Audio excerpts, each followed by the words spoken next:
From before dawn.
Good evening, everyone, and welcome to the News Now at 10 o'clock. I'm Danielle Lewan, and I can't wait to bring you some of the headlines. Some of these we've been following all day, and also some new information that we're just now getting into the WTOC newsroom. As always, feel free to jump in and say hello or ask any questions about a story that I'm following if you need some clarification or you missed it at the beginning of the newscast as we run through these stories. But new tonight, the Beaufort County Sheriff's Office is investigating a threat written on an elementary school bathroom wall. A student at the Hilton Head Island International Baccalaureate Elementary School found the threat and reported it to the school today.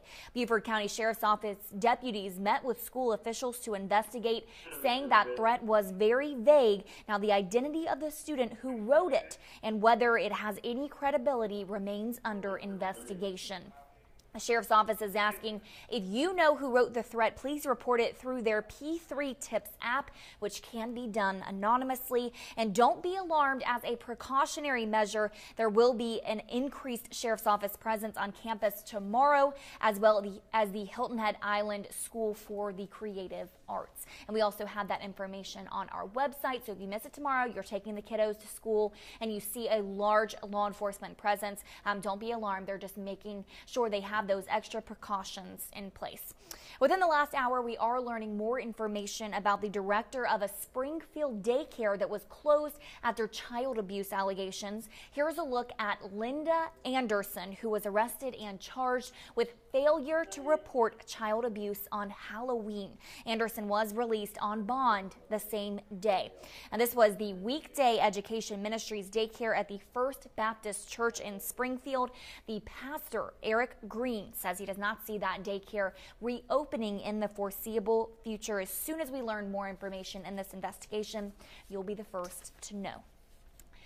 On to a little bit lighter news after both of those stories tonight. WTOC's annual Day of Giving wrapped up at the Kroger on Mall Boulevard just a few hours ago. People stopped by to see us and donate non-perishable items all day for America's second harvest of coastal Georgia and to help all families have a very happy Thanksgiving, or what I like to call a happy Turkey Day.